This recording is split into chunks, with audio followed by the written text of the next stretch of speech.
ስለ ቴምር ነው ዛሬ የምናወራው በመጽሐፍ ቅዱሳዊ የጤና መርህ ርዕሳችን ስር። ቴምር በመጽሐፍ ቅዱስ ተወዳጅ ከሆኑ ፍራፍሬዎች መካከል አንዱ ነው። ከዘንባባ የሚገኝ ፍራፍሬ ነው። ዘንባባም በመጽሐፍ ቅዱስ ብዙ ቦታ ተጠቅሶ እናገኘዋለን። ለምሳሌ መዝሙር 92:12 ላይ ጻድቃን እንደ ዘንባባ ይንሰራፋሉ ይላል። ምክንያቱም ዘንባባ ምቹ ባልሆነ ጊዜ ራሱ የሚንሰራፋ ነው እና የጻድቃንን ሕይወት ከዛ ጋር ያመሳስለዋል። ኢየሱስ ክርስቶስ ወደ ቤተልሔም ሲገባ የዘንባባ ዝንጣፊ ይዘው ሆሳና ሆሳና በጌታ ስም የሚመጣ ብሩክ ነው፣ የእስራኤል ንጉሥ የተባረከ ነው እያሉ ነበር የተቀበሉት። የዘንባባ ዝንጣፊ ማለት የአክብሮት፣ የክብር፣ የሴሌብሬሽን፣ የድል ምልክት ነው። ቴምር በመካከለኛው ምስራቅ ለረጅም ዘመናት በጣም የታወቀ ምግብ ነበረ። ዛሬ ላይ የሆነ ምግብ ሲያስፈልገን ወጣ ብለን መግዛት እንችላለን አይደለ? ወይ ደግሞ ግብአቱን ከሱቅ ከሱፐር ማርኬት ወይ ደግሞ ከጉልትም ገዝተን መስራት እንችላለን። ወይ ደግሞ ሰርተን ራሱ ደግሞ በፍሪጅ ውስጥ ለረጅም ጊዜ እንዲቆይ ማስቀመጥ እንችላለን። ግን በዛ ጊዜ እንደዚህ አይነት ምቹ ሁኔታ በሌለበት ጊዜ ለረጅም ጊዜ ሳይበላሽ የሚቀመጥ ምግብ ይፈለግ ነበር። ቴምር አንዱ ነው። በተለይ ደግሞ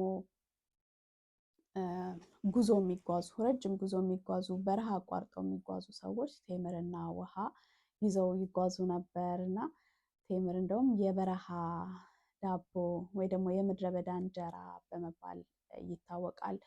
ቴምር ዓመቱን ሙሉ ያለ ነው። የሆነ ወቅት ያለው ፍራፍሬ አይደለም። ዓመቱን ሙሉ ያለ ነው። ለረጅም ጊዜ የሚቀመጥ ነው። በዚህ ምክንያት በመካከለኛው ምስራቅ በተለይ በጣም ተወዳጅ፣ በጣም የታወቀ ምግብ ነበረ። ለጤናችን ያለውን ጥቅም ደግሞ አሁን እኔ ቴምር በውስጡ ይሄ ተፈጥሯዊ የምንላቸው ስኳሮች አሉት እንደ ግሉኮስ፣ ሱክሮስ፣ ፍሩክቶስ የምንላቸው እና በጣም ጥሩ የኃይል ምንጭ ነው ቴምር።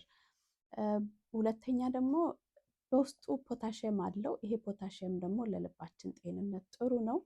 እንደገና ደግሞ የሰውነታችን የደም ግፊት መጠን ትክክለኛ ልኬቱን እንዲጠብቅ ይረዳዋል ሰውነታችንን። በሰውነታችን ውስጥ ያለው ፈሳሽ ራሱ ደግሞ ትክክለኛ መጠኑን ጠብቆ እንዲቀጥል ይረዳናል ማለት ነው። ፖታሽየም ሌላኛው ጥቅሙ